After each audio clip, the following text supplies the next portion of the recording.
Okay, we are on page 106. We started it, but we started it again. So, Moshe, welcome. This is our home, and we have the yeshiva in our home. Yes. So,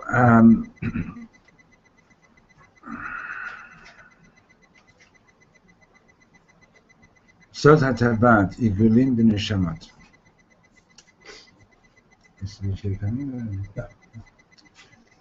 So, Igulim are circles, Neshamat are souls, right? And so Reb Shlomo says to the Chosin of the Kala, Yitzchak HaTzipora, Ha'ari Zal HaKadosh Omeir, HaTabat, Shenoten HaKotan LaKala Hi Galgal. Right, the ring that the Chosin gives to the Kala is the circle. Ha'etzba shel HaKala Hi Ha'od Vav, and the finger is shaped like a Vav. So when you add the Vav to the word Galgal, what you get is Gilgul. כשהכלה מכניסה את אצבעה לתוך הטבעת, הגלגל נהפך לגלגול. גלגול means reincarnation. בחינת גלגול נשמה. So what is that supposed to mean? So Reb Shlomo says, רבותיי, אנחנו יודעים שזאת לא הפעם הראשונה שאנחנו בעולם הזה. It's not the first time that we're here in this world. בחיינו אנחנו צריכים לעבור כל מיני תיקונים, and we have to go through all kinds of fixings during our lifetime. אולי בגלל הגלגולים הקודמים, and sometimes it's because of... Okay, there's a chair over here. What's your name again? And אולי בגלל הגלגולים הקודמים, maybe because of the previous incarnations that we had been here. In other words, sometimes people think like, why am I going through this in my lifetime? What like, you know, like, why is, you know, like, I have 15 brothers and sisters, 14 of them are living, like, you know, the way you would expect, and I'm going through who knows what. Why am I going through this, right? And I'm not asking for the teachers, for the answers that some stupid teachers told you, okay? The thing is that it could be that you're here to, in a previous lifetime you did certain things, and now you've got to fix it. You have an opportunity to fix it. So now, it's not one Gilgul. It could be more than one. You know. Now, once. So why would I be going down? Who says you're going down? Maybe it's down to go up. You read it with okay. You can't fix it from upstairs. Upstairs you can't fix things. What I'm saying is, if in the past, I wasn't. I needed to, and I'm here now, and I need to do tikkun. So you're saying maybe the tikkun is going down? What do you mean going down? What do you mean by going down? Not going the way the Torah wants me to go. No. That's not what I'm saying. That's no. Maybe I'm having certain issues because those are the issues that I need to fix. Understand? It's not that the Torah wants me to go down. The Torah doesn't want me to go down. The Torah wants me to go up. Okay, but how come I have to deal with this? My brother didn't have to deal with it. Okay, everybody has, God is the ultimate designer. Everybody has their perfectly designed package for the life, exactly designed for what you need to experience in order to perfect your neshama. Okay? So if let's say, for example, for one person, giving tzedakah is the hardest thing in the world. For another person, keeping kosher is the hardest thing in the world. For another person, not to be jealous is the hardest thing in the world. So why is it different for each person? Because this neshama has to fix this particular thing. This neshama has to fix this particular thing.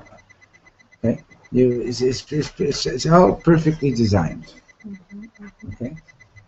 Now, if along the way I mess things up further, so then if I fix things, then great. If I don't fix things and I mess things up further, hopefully I'll have a chance to do it again, to fix it again. But what Reb Shlomo said, it's not like we go through. You can share with Devorah. It's not like we keep on coming back ad infinitum. He said that according to our tradition, the neshama comes back 3 times. But I don't know much about that. 3 times, more than 3 times, whatever it is.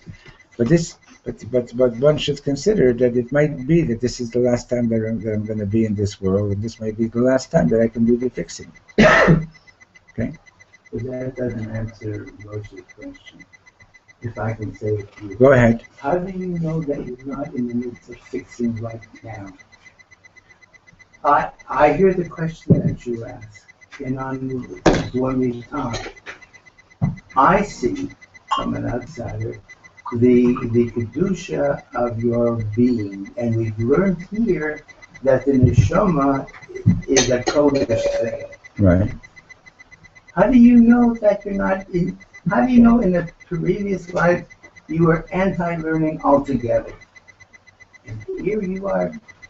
Your entire being is I see, from an outside point of view, that you are in the midst of fixing. Of course, absolutely. Like I'm in the midst of fixing too. Right. We all are. How do you know? I mentioned yesterday that this guy came to the Kotzker Rebbe and he says, Rebbe, I finished learning the entire Torah. I've done everything I need to do.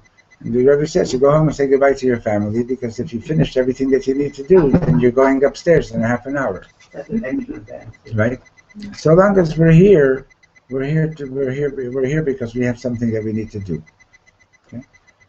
You think that maybe when we go down, that's really where we needed to fix in the past yoga? It could be, but it also could be something else. You understand? It's not so pushy. Understand? Let's put it this way. We're sitting and learning, and we're learning something awesome, right? And while we're learning, we're getting all excited about how great this can be, right? We finish the shir, we go out, and it doesn't take long, and we find that fire that we were experiencing during the shir, like it's just not there, right? So the Yetzer Hara comes and says, there really never was any fire. But it's not true. There was. It was real. The reason that you're not experiencing it right now is because the Yetzer Hara didn't go on vacation. And it's also, you understand? So let's say while I'm sitting and learning, I'm fixing my connection to learning, right? The shir is over, and things get cold again. So now I have to fix that. In other words, I have to learn how to maintain that higher consciousness even when I'm not sitting in front of the Sefer. Understand? It's like, what do you call it? There was this guy, his name was Gold Silver. He was a psychologist or psychiatrist, and he used to work with people who stuttered. And he figured out a perfect technique that they could sit by him in his office for an entire hour and talk without stuttering. But he noticed that every time they would get up to leave the office, and they start to say, "So when am I going to see you the next time?" Understand? He had it perfected. That while they were in session, they didn't stutter, but they were going back into the street. They were going back into the stuttering, right? Mm-hmm. So you can sit and learn Hilchos Lashon Hara, and you can think like, "Wow, this is awesome!" Like, with the Chafetz Chaim wrote over here, but Lashon Hara, I don't want to speak Lashon Hara ever again. It's ta ta ta ta ta ta ta. And before you know it, you're out there in the street, and without realizing it, it happens, right? So what's the problem? The problem is not that what you learned wasn't real. What you learned was real. The problem is that now I need to learn how to maintain that in the street as well. It's like people going on these diets and they lose a ton of weight, and then 3 months later, they're back on the same thing. It's a question of maintaining. Some people do bodybuilding and they go and they build up their muscles and so on and so on. And then you see them a few months later and they're as flabby as they ever were. Right? What happened? They didn't maintain it. Okay? And that people don't realize. So what we're trying to do to maintain? Or maintain and advance, of course. Because you were here yesterday a little bit, so we were talking about just maintaining alone is not enough, because you can't just maintain. A human being doesn't. A human being is either going up or down. Okay? A human being is either going up or down. Okay? But you have to be wise about how we're handling things. Understand? So one day, after I got married to Judy. Come and have a seat. You can come and sit over here if you want. What's your name? Ethan Harrell. Welcome.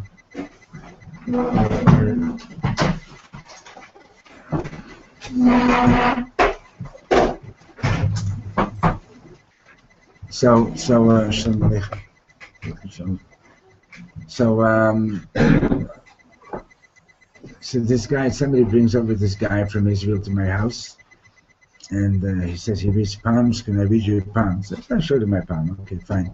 He's looking at my palm, and he says he's a Kabbalist. And then he says to me, you know why you went through a divorce? Because of this and this and this. Thank you very much. Maybe you're right, maybe you're wrong, but I know one thing: the real Mekubal doesn't speak. If you go to a real Kabbalist, they don't go around saying, "Oh, I know this and I know that and I know that." If they're a real Kabbalist, if anybody ever comes to you and says, "I'm a Kabbalist, and I can tell you what's happening in your life and what's happened in your previous lifetimes," say, "It was nice to know you. Can I help you out? Which way did you come in?" I love your answer. Yeah. Okay. So, but it is important to know. It is important to know that, like my father, Reb Shlomo, always used to say to me, "Why can't you be like your brother?" He was like a good student, a good this, a good everything, right? And why can't you be like, why can't you be like him? You have the same father, you have the same mother. It's true. You went to the same school, also true.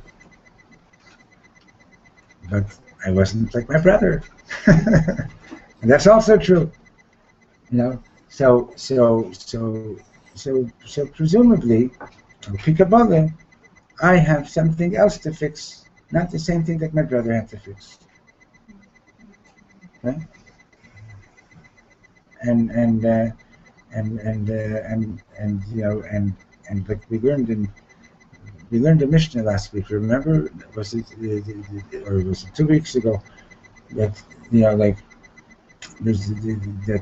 that why was man created why was the first man created as a single individual? So that you should know that you're single individual life is worth the entire creation, right? And the Fichoch, everyone is supposed to say, B'shvili Nivra, was during the Pirkei Avos class. B'shvili Nivra ha'olam, everybody is supposed to say, the world was created for my sake. In other words, in God's eyes, right? I mean, we've done this before, but do me a favor, point at yourself and say, the world was created for my sake. Everybody, you know? The world is created for my sake. It's a good thing there's no psychiatrists. Right? They say you're all a bunch of egomaniacs, right? But the emes is, that is the truth. The world was created for my sake, but it was also created for your sake. It was also created for your sake, also for your sake, also for your sake. In other words, there's no, don't, like, you know, that's why according to the Torah, we're not allowed to count people, 1, 2, 3, 4. You understand? That's exactly what the Nazis wanted to do to us, Yimach Shemo, is that they said, you're nothing but a number.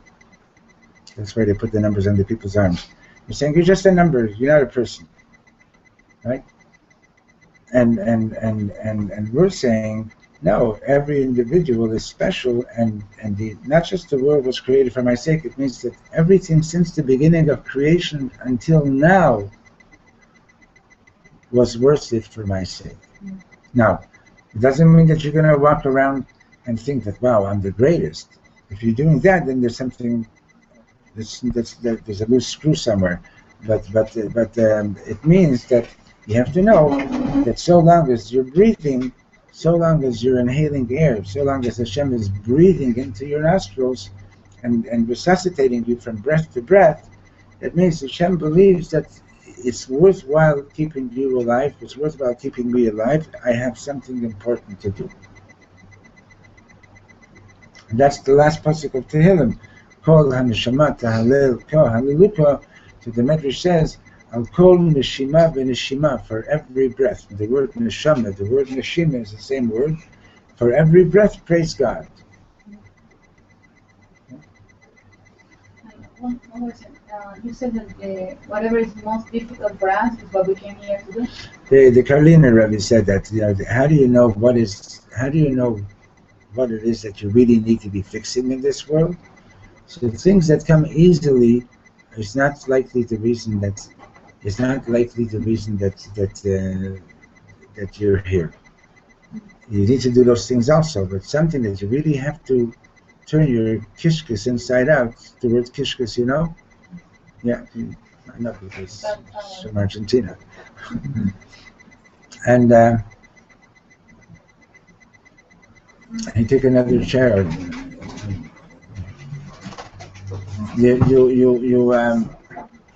know, that's where you're really going to grow. That's what's going to make the big difference in your life.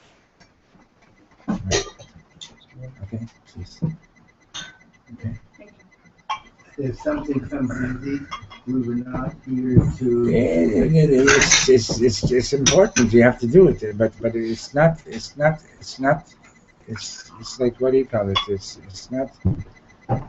There's not going to be much of a change in your being over something that comes easy, right? It's the things that are really difficult. That's where you have to grow. Okay? So Reb Shlomo says,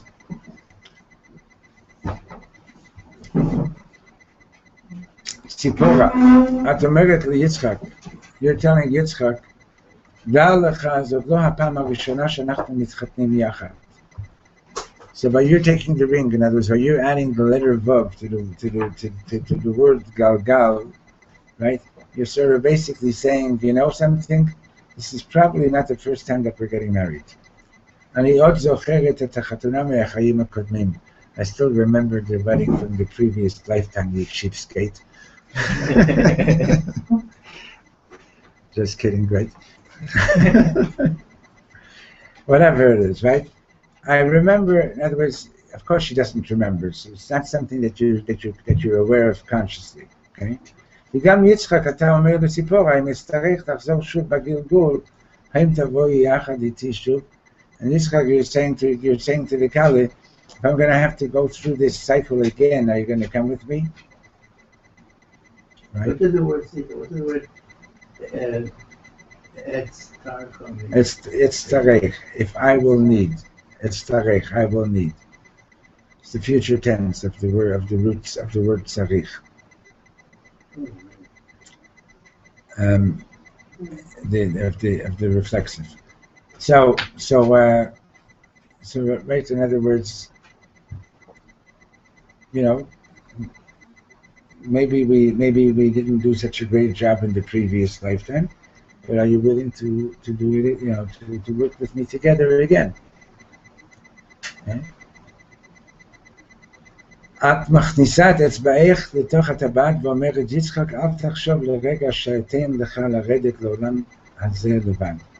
And by you accepting the ring, it's like you're saying to the chosn, don't even think for a moment that I'm going to let you come down to this world by yourself. In other words, so he's talking about sort of like he's presenting a conversation between the neshamas in heaven, you know?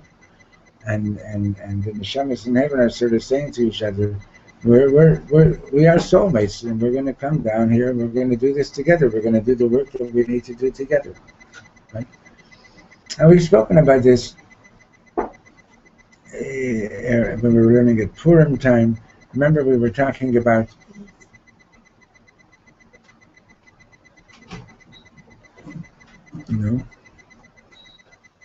we were learning about Ad Lo Yada. We were learning about how in the olden times, when a chosn and kala got married, they would spend the first 7 days by themselves in a tent.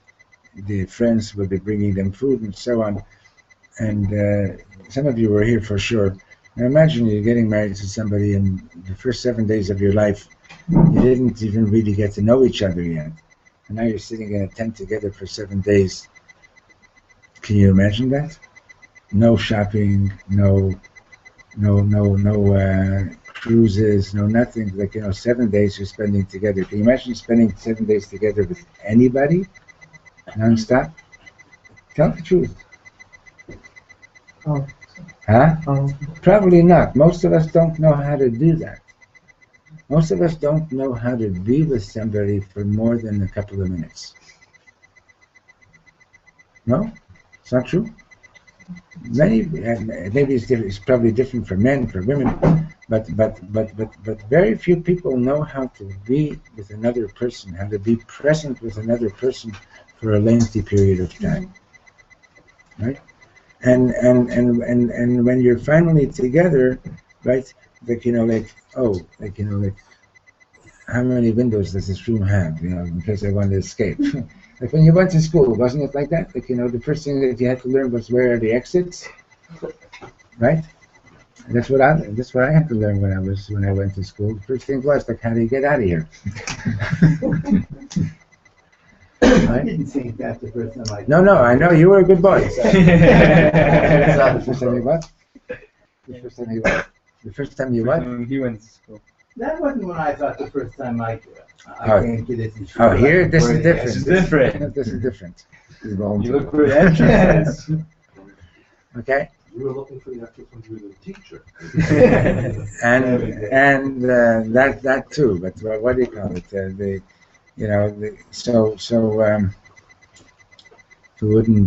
it wouldn't be broadcasting, I'd tell you a story, but I won't tell you that one now. It doesn't have a pause button. It doesn't have anyway. It doesn't matter. It doesn't matter. Not allowed to talk Lashon Hara, right? Okay. So, and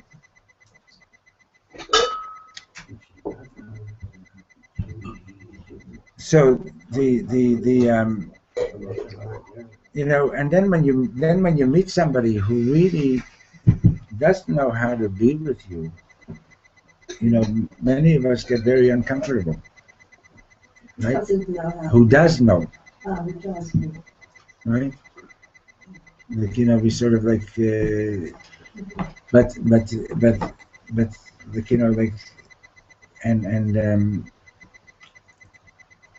so the chosn and kala, they're sitting there for the first 7 days together, right? So what are their choices? So he's looking at the picture and he's saying, wow, they really touched it up, didn't they? And she's looking at him, and you're not such a brilliant guy, like the way they told me, you know. You're not the nice guy that you're not as nice as they told me that you would be, and this and that, right? Okay, so how's this relationship ever going to succeed? And the only way that it's going to succeed is if you realize that every little blemish is meant to be turned into a beauty spot. Into a beauty spot. Into something beautiful.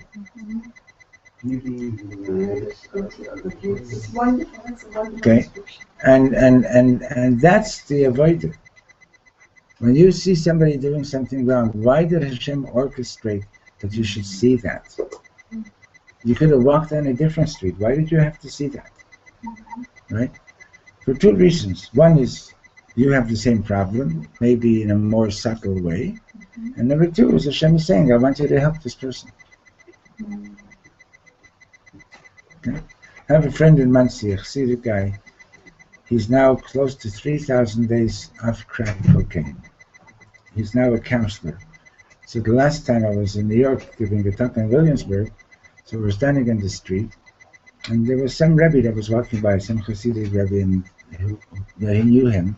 And he went and he spoke with him, and when he came back, he says, you know what he said to me? He said, what the Rebbe said to me, he said, I've been wondering, why did you ever get caught in this problem of these drugs? But now I understand, because he's saved 166 people already. Understand? So that's already a different level. You understand? You got to know that if chas v'sholom, and it doesn't have to be, such a severe thing as crack cocaine. God forbid we should be protected, but whatever problem that you have, if you work it out, it might be that it was that problem really had nothing to do with you, but Hashem gave it to you so that you should learn the ropes, so that you should learn how to work it out, so that you should be able to help your children or other people in your life. Okay? And maybe that's why you went through it. This woman who used to be living here, and she's Baruch Hashem married, she has 4 children, beautiful family. And she told me the story about how they're connected with Chabad there in the valley, and the school was literally on the verge of bankruptcy. So she has some business experience. She stepped in and volunteered for an entire year and put the school back on its feet. And then the year later, guess what? They decided to hire somebody to do that job. And who did they hire? Not her, but somebody who was a relative of whatever, And she was devastated. She was devastated. She was so angry, how could they do that, And she's 100% right. And but telling her that she's 100% right wasn't going to make her feel any better. But I asked her the following question. I said, what if the following situation, imagine the following situation. You went through this because maybe one day one of your children is going to go through something like this, and the only way that you're going to be able to help them is because you have this experience of what you just went through. Would you still be angry at God for putting you through this? And she says, no, I would do it even again. Okay? I would do it again. Right? So it's a matter of what perspective are you taking? Right? So good. So all these terrible things happened to me, and etc., and I'm not belittling them, and they were horrible things, etc. And maybe there were times that maybe there were times that as a result you didn't even feel like waking up in the morning, chas v'sholom, because it was so harsh, etc., right? But it goes back down, it comes back to the question of trusting. Do you believe that Hashem is involved in everything? It's a big question. And do you trust that it's all for the good? Now, do you trust it's all for the good? Okay? And it's a very deep question in life, and it's something that every one of us has to answer personally. Okay, and if you take that perspective that God is involved in every step of our lives, and which might make you angry at God sometimes, like, why did you let this happen to me? Okay, but even if you're angry, at least you're not ending the relationship. You understand?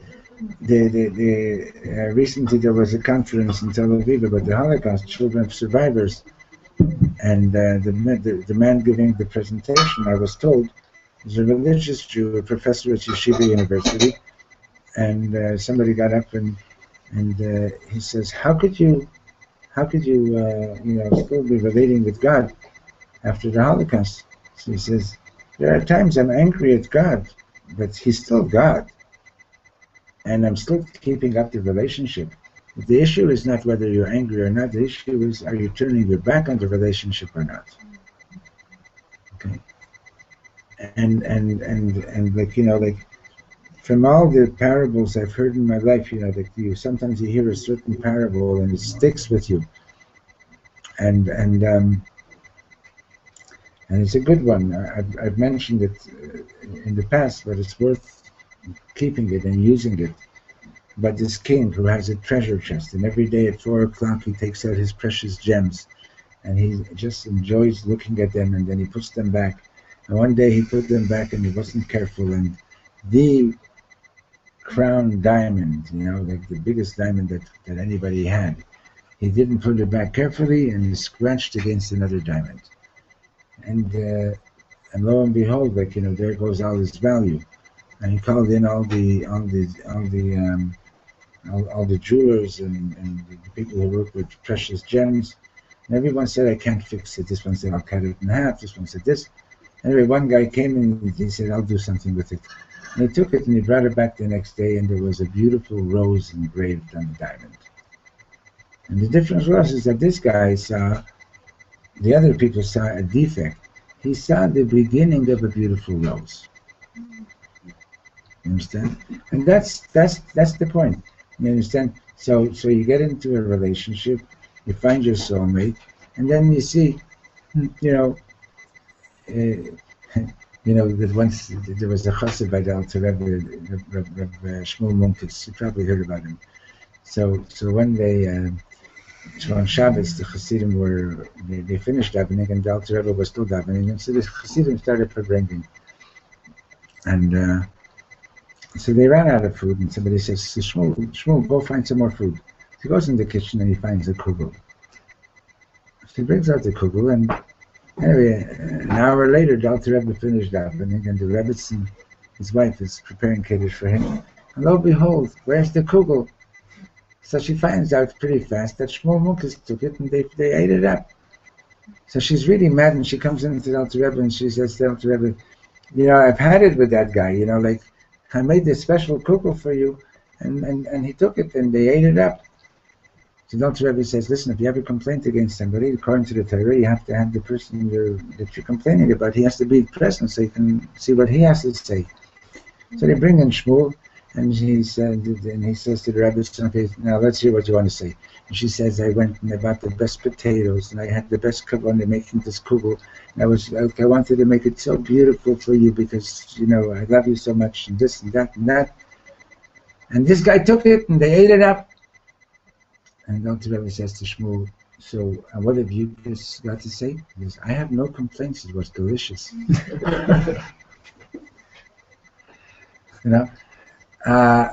Anyway, you understand, I can look at the situation, and I can complain, but so what are you going to do about it? What are you going to do with it? And I'm sure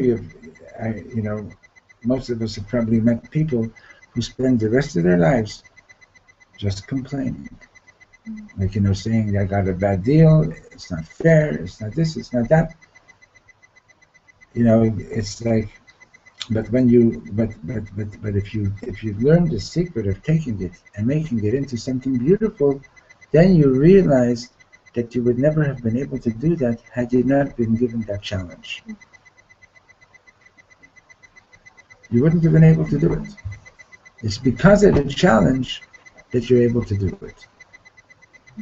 If you would never be challenged, it's a muscle tough. You know?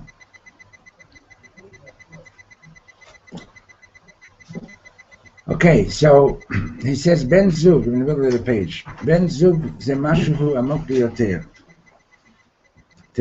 Your soulmate, in other words, your soulmate in life, this is something very deep. Mahu Ben Zug. Ben Zug hu adam shata lo yachol lechyat biladav. What is your soulmate? Your soulmate is the person that you can't live without. Madua Shabbat hi bat hazug shalam Yisrael. Why is Shabbos the soulmate of the Jewish people? Ki anachnu lo mesugalim lechyat biladeha. Because we can't live without Shabbos. What is the word mesugalim? Capable. It comes from the word segol, which means purple. Right? Segol is purple. Yeah. What's the connection? Yeah. It comes from the word segula, right? Mesugal. Usually purple was the color of royalty. So royalty, why did royalty wear that color? Because it's like showing that אנחנו מסוגלים לעשות את זה. And we have to call. No, אנחנו מסוגלים להיות המנהיגים. Right? But purple, you should know that throughout the generations, throughout the generations that the Jews were not able to be here in Eretz Yisrael, there were two families that did stay through all the expulsions, and one of them was by the name of Miyuchas, and the other one I don't remember. And the reason that they were able to stay is because one of these families, they knew the secret on how to dye purple fabric. And all the conquering kings and generals, they wanted that fabric. So they know that if they get rid of this family, they'll never have that fabric. This is not a joke. Understand? Like, but the word segula, right? Ve'yitem li segula mikol ha'amim. So the word segol, the color, comes from that. Not that the word comes from segol. Understand? But segol became the color of something special, because purple was the hardest color to dye. It's a nice shirt, right? Oh, I forgot. I didn't even realize I'm wearing purple today.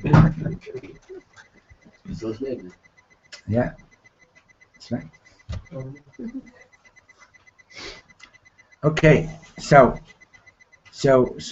we can't live without Shabbos. What do you mean we can't live without Shabbos?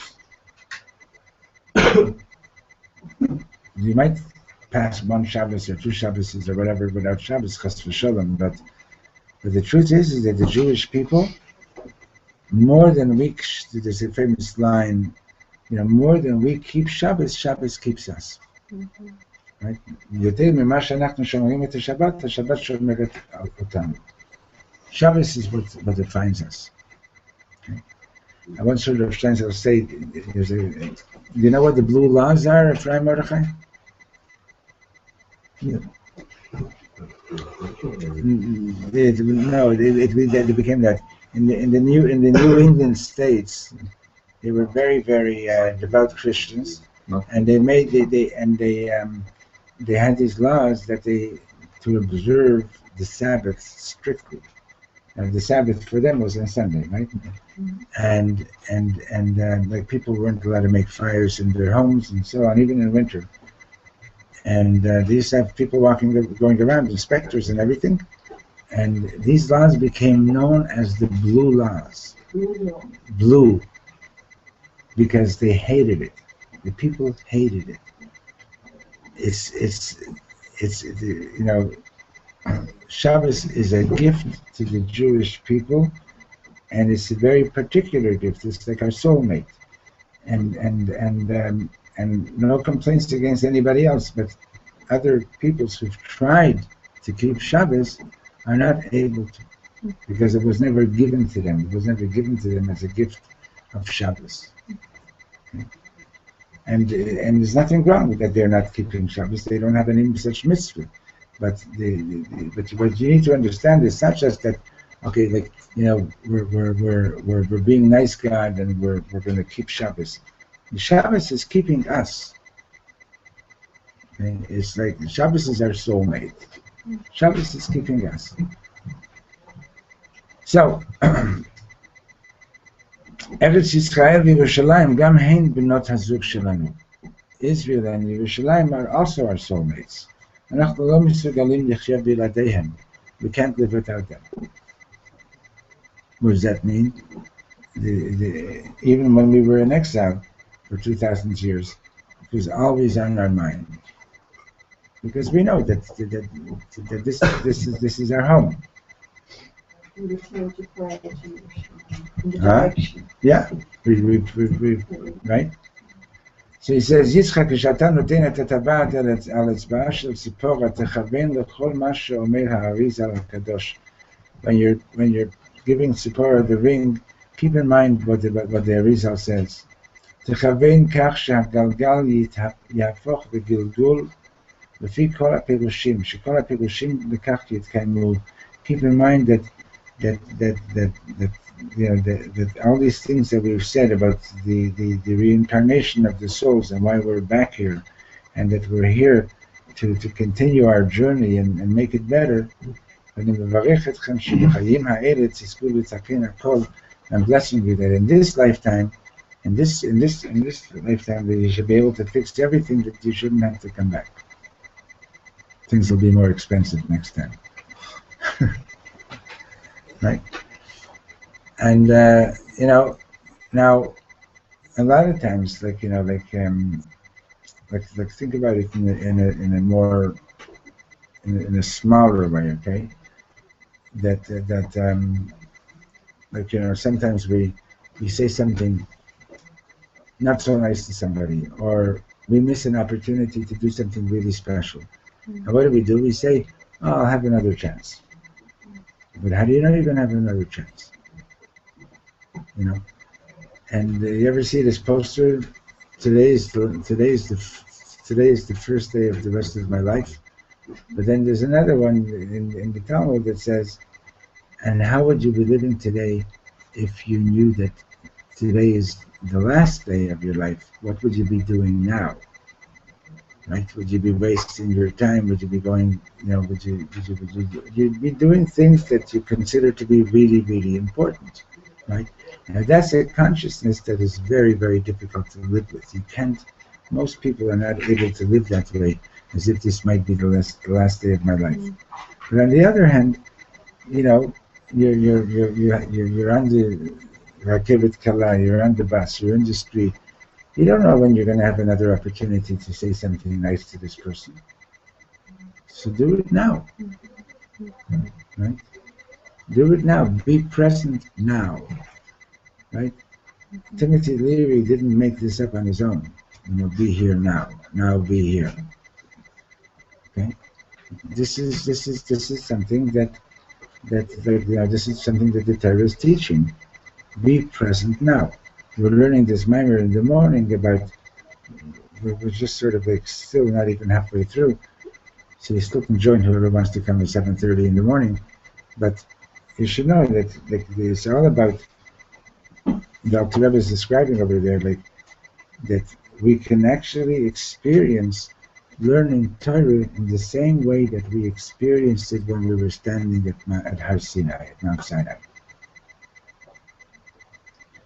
And when we were standing there, if somebody would say, "Hey, Shalom, let's go play basketball," I'd say, "You're crazy." Right? Nobody would even suggest that. You know, that you wouldn't want to be anywhere else in the world, right? So to learn to be with one another, like fully present, like this moment means everything. You know, it's an awesome thing, and if we can at least,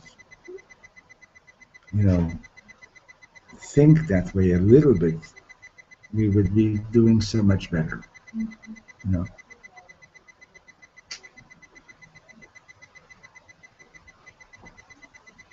This limud that we just learned, is this a more of something, or is this actually, Is it what? Is this limud that we just learned, is this an actuality? Because, I mean, that one is married to the same person every Gilgul? It's a frightening thought. No. There's also a teaching. There's also a teaching that I knew what you were going to say before you said it. You're like my mother. Yeah.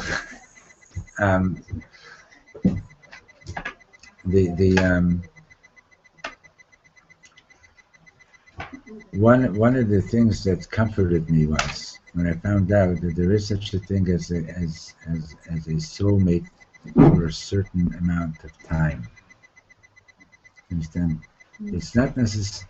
Most marriages are meant to go right to the very end, but there is also such a thing as this was your soulmate and it was meant to be for a certain amount of time, and stop crying over it, get up and go on with your life. But you see, there's a reason we don't know all these things, because if we would know all these things, so then there would be no challenge in life, right? And so God keeps most of this information hidden from us, so that we should, take responsibility for whatever we're choosing to do. And using what you said, at one time I asked you, I've done tshuva for this already.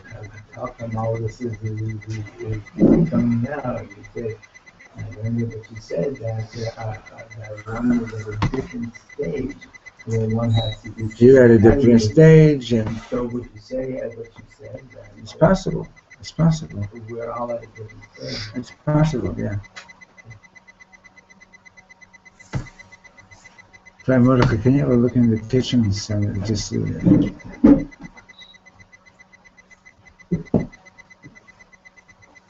okay. Can I ask you a question? Yes. You said before that when you see something in somebody, you're supposed to interview this part. And not with every person, but yeah. Yeah, well, at least with your soulmate. Right. And or help them do it. Not help them do it. Not that it's first, you see it yourself. If you haven't, and you try to fix it your part. Also, yeah. And then, how do you help or participate in whatever your part without pushing or changing? So that it's different from person to person, from situation to situation, and nobody's there. Turn the fan off. I think the sound made the. Okay. No, I thought I heard the door before. It's okay. It's okay. It's okay.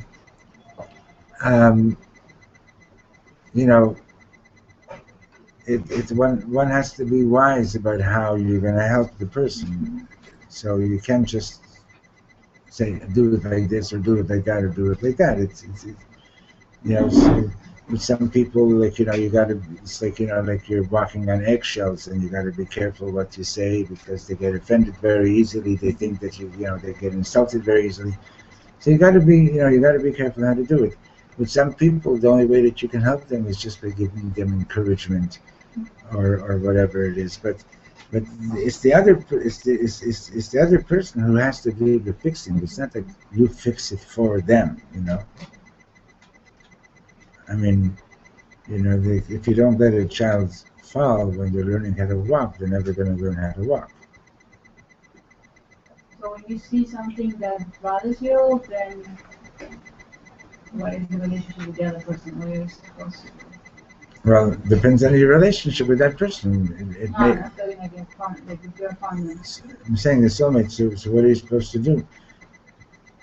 You, you can encourage them, you can bring it up, you can discuss like why are you doing this, or I mean it depends on what it is. Okay. Okay, let's do a couple more lines. Hiduk Hadabat, page 107. Vani Hiduk Hadabat is not enough to just put the ring on the Kabbalah's finger, you have to put it on firmly. Okay? ואני בעניות דעתי רציתי להוסיף על דברי הארי, page 107. I wanted to add to the words of the Holy Ari, שהילדים שלכם יבואו גם כן לחתונה, וגם הם יכניסו את אצבעותיהם לתוך הטבעת הזאת. So Shlomo always spoke about the souls of the future children coming to the chuppah. He always mentioned that. And usually at the Bedekin before going to the chuppah, one of the songs he would sing was Shalom Aleichem, to welcome the souls of the ancestors who weren't alive anymore, that they're coming to the chuppah, and also to welcome the souls of the children of this couple who are coming to be at their parents' wedding, even though they're not born yet, you know.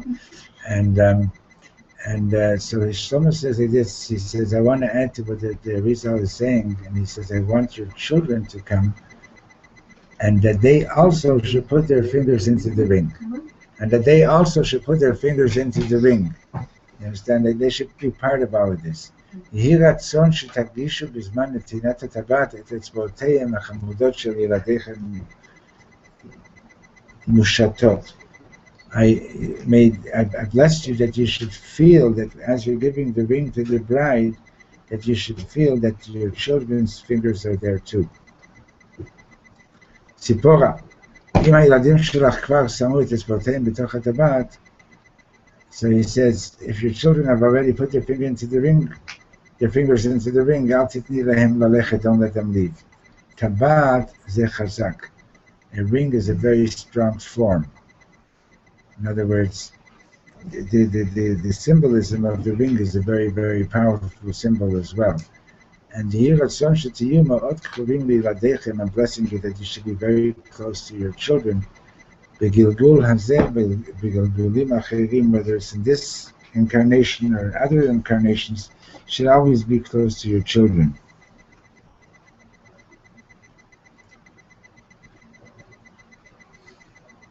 And this is a blessing that you can never get tired of giving this blessing, to be close to your children. You know? And it's something very, very special, you know, to have the merit to be close to our children.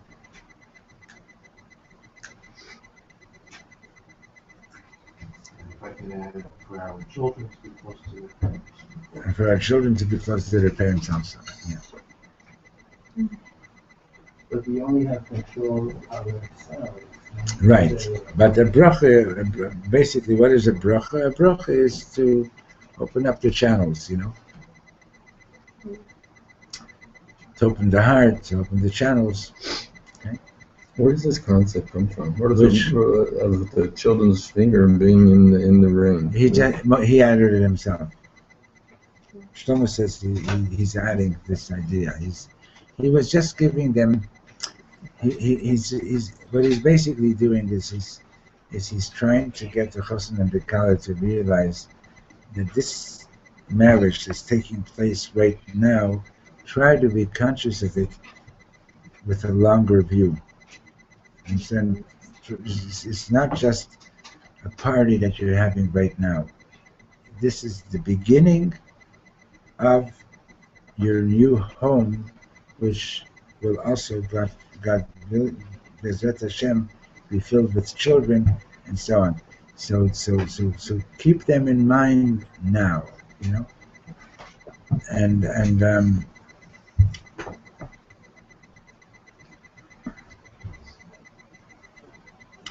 like some people, like they get married and whoops, they got a baby, and now they say, oh, we better have a home, right? And other people, they say, let's make a home because we want to have children.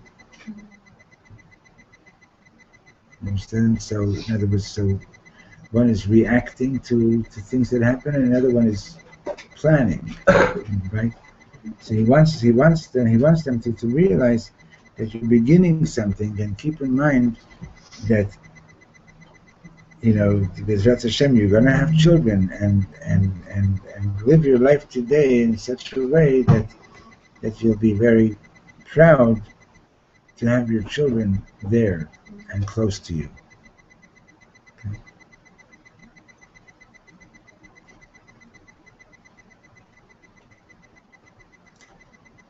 Okay, so Baruch Hashem, we learned some good things, and we should be blessed to take it with us. Not just for 5 minutes, and we should be blessed to remember that everything is an opportunity. Every moment is an opportunity. It's an opportunity to make a difference in this world, to make a difference for somebody's life, to make a difference for your own life.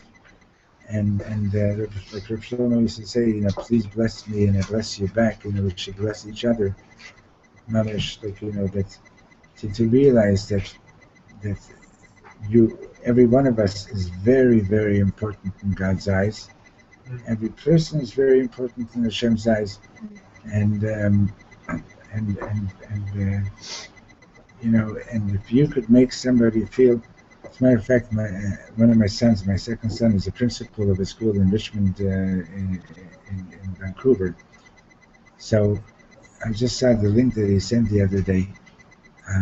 His school and actually a Muslim school, they got together and they did a project where they went downtown and they handed out food and soup to the people on the street.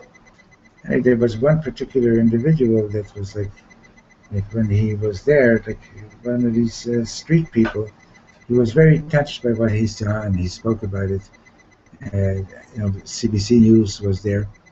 Anyway, when the kids saw the item on the news, they said they'd like to meet this person again. So CBC went and the reporters went and they found him, and they had a whole event at the school with the kids from both schools together. And he was talking with them, they were asking him questions, and then at the end, they go up and they hug him. And he says he never believed that he would ever be hugged again in his life. He hadn't been hugged for years.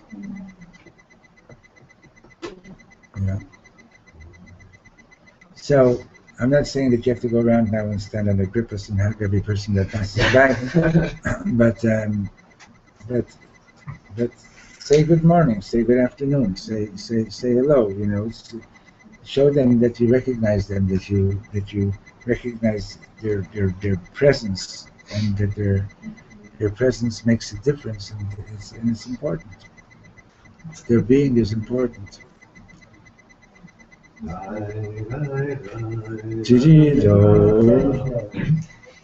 What?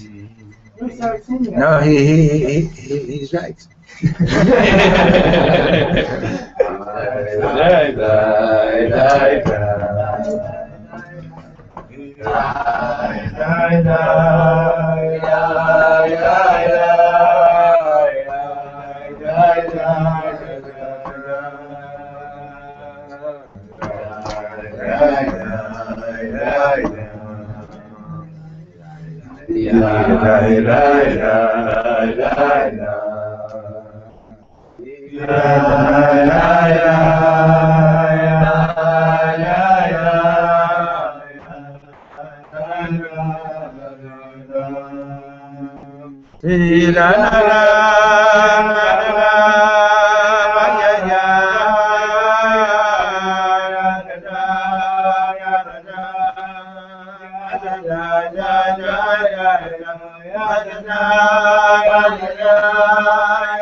So, Mrs. Shem, we continue tomorrow. How many of you are going to be here at 7:30 in the morning? I'll come tomorrow. Are we coming tomorrow?